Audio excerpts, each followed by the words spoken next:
Hey, what's up, everyone? Welcome to another episode of Tuck's Notes, beginner stock talk and thoughts. Because there's no YouTubers talking tonight.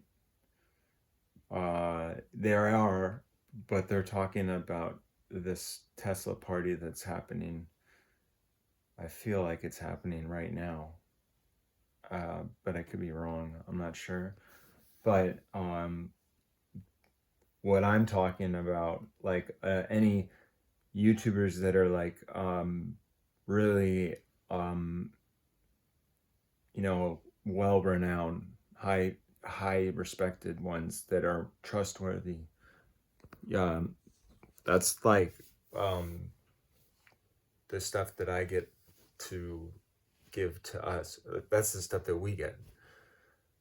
But no one's talking about anything about this Wyckoff, and I'm like checking out different stocks and looking at patterns, and I printed out 2 papers, and on one paper there's a graph showing one graph. It's called a distribution graph, and there's another graph that shows the accumulations. And so this is what it looks like. This is the distributions. I'll let you look at that for a sec.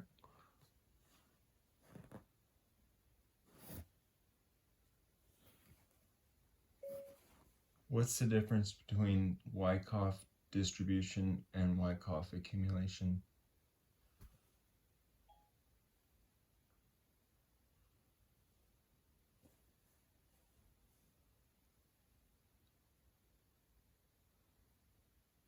Okay.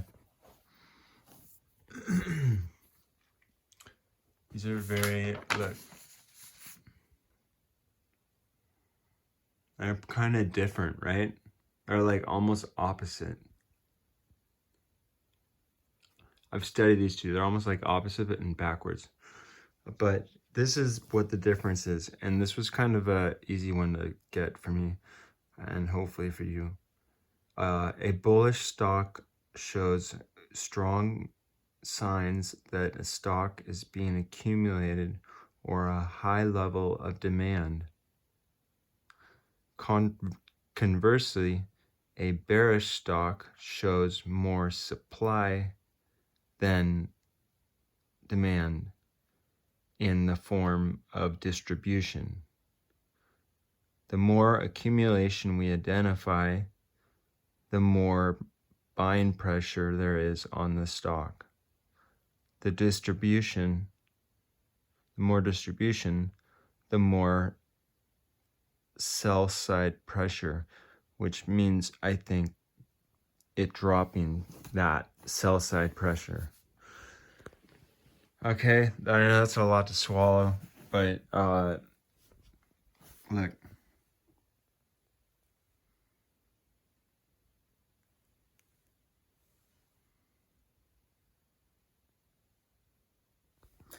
So this is the part where people are tripping out. I can give you a picture of what Tesla looks like in a year's graph, and that'll really give you an idea of what I'm talking about, and you can like really see it well with the graph. And so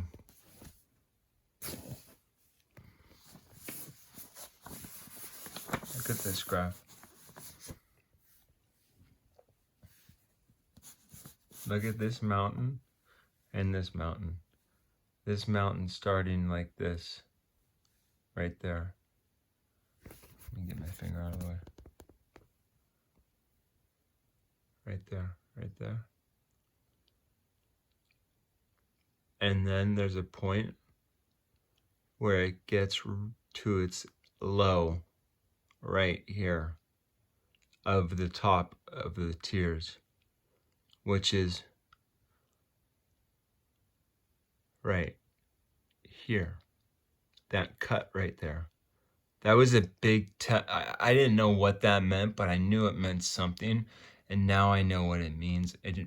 This is like, look at this. This is over a year. Like, I mean, not over a year, but this is a lot of time that went by with, you know, probably it wasn't until now where people were able to figure this out and then apply it to the graph, thinking that they know what they're doing. And I'll tell you this, you'll never outsmart the stock market. I've had really how do I say this? Successful people in the stock market tell me this, and it's, you know, I just cross my fingers because I'm a Tesla person. I want to see this go, watch, down to somewhere around no lower than that. It should be somewhere between there, here, not there, but about 500 and up to 550. The lowest 500.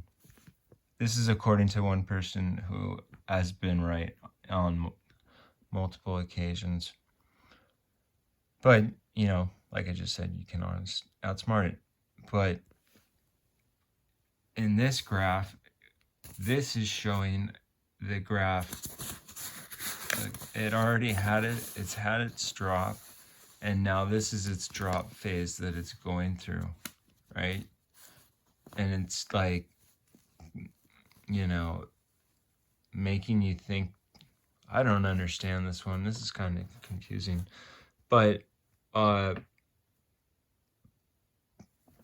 point is, this is the stock line, and this is the way it's going.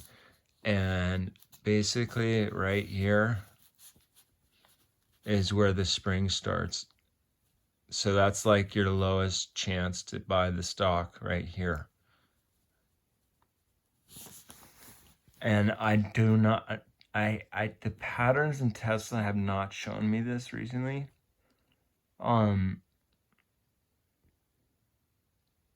Leading me to, but I just, I don't know.